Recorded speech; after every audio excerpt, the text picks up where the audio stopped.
अस्सलाम वालेकुम बच्चों, मैं उम्मीद करता हूँ कि आप सब खैरियत से होंगे। तो आज की ई कचहरी के अंदर जो गुड न्यूज़ थी वो मैं आपके साथ पहले शेयर कर देता हूँ, ठीक है। और उसके बाद फिर जो नॉर्मल खबरें होंगी वो मैं आपको बताऊंगा। तो सबसे पहली जो गुड न्यूज़ है वो ये है कि फेडरल बोर्ड ने पहले ये पॉलिसी इशू की थी कि सेकेंड एनुअल एग्जामिनेशन के अंदर अगर आप इंप्रूवमेंट के लिए अप्लाई कर रहे हैं तो आप अगर फर्स्ट ईयर और सेकेंड ईयर या 9th और 10th किसी भी साइंस के सब्जेक्ट के दोनों पेपर्स अगर देते हैं तो उस सूरत में आपको प्रैक्टिकल भी देना पड़ेगा। तो आज की कचहरी में ये डिसाइड हुआ है कि आपके लिए वो प्रैक्टिकल देना ज़रूरी नहीं है, यानी अगर आप देना चाहते हैं तो आप दे सकते हैं, लेकिन अगर आप अपने प्रैक्टिकल के पुराने नंबर से मुतमईन हैं तो फिर उस सूरत में आपको प्रैक्टिकल देने की ज़रूरत नहीं है। हाँ, ये है कि अगर आप सिर्फ 9th के पेपर देते हैं या सिर्फ 10th के देते हैं या सिर्फ फर्स्ट ईयर का दें तो सिर्फ सेकेंड ईयर का दें तो उस सूरत में अगर आप देना भी चाहें तो भी आप नहीं दे सकते। यानी अब उन्होंने पहले ये था कि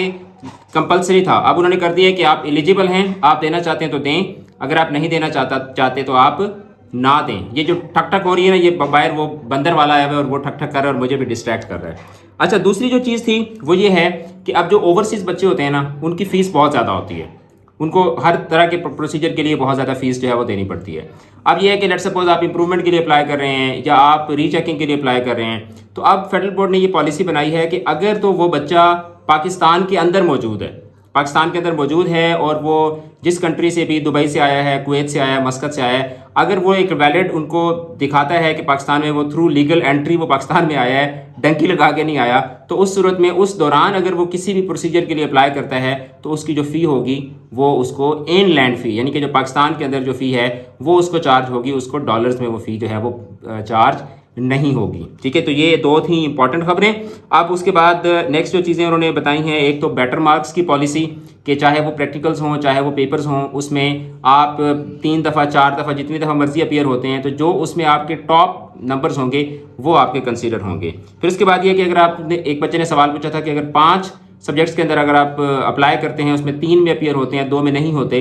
तो जिनमें आप अपीयर होंगे उनमें अगर आपके नंबर बढ़ जाएंगे तो वो आपके कंसीडर हो जाएंगे, जिनमें आप नहीं अपीयर होंगे उसमें आपके पुराने वाले नंबर जो हैं वो लग जाएंगे। फिर एक था कि एक्स एंड प्राइवेट जो लिखा हुआ होता है डिग्री के ऊपर उसको रिमूव किया जाए, तो उस हवाले से जो बोर्ड की इंतजामिया है उन्होंने ये कहा है कि हम लोग इस पर हमने इस मसले को बोर्ड ऑफ गवर्नर्स की मीटिंग में रेज़ किया है, तो अब ये चेंज होता है या नहीं होता इस हवाले से कुछ नहीं कहा जा सकता। एग्ज़ाम्स आप लोगों के जो हैं वो मार्च और अप्रैल में ही होंगे, इसमें कोई, जैसे वो बच्चे कह रहे थे कि जून में कर दें, जुलाई में कर दें, तो भाई आपके जो 2024 के पेपर्स हैं वो मार्च और अप्रैल में ही होंगे, ठीक है। तो ये बात आप जो है वो अपने ध्यान में रख लें। फिर अगर किसी बच्चे का गैप है, 2021 में पेपर दिए थे, अब वो 2021 में मैट्रिक किया था, अब 2023 में वो एफएससी करना चाहता है, तो बोर्ड वाले कह रहे हैं कि अगर आपको कॉलेज वाले एडमिशन देते हैं तो हमें उस पर कोई एतराज़ नहीं है, अगर आपको एडमिशन मिल जाता है तो हम आपके पेपर लेंगे। अच्छा, फिर उसके बाद ये है कि जो रिज़ल्ट है आपका सेकेंड एनुअल एग्जामिनेशन का रिज़ल्ट,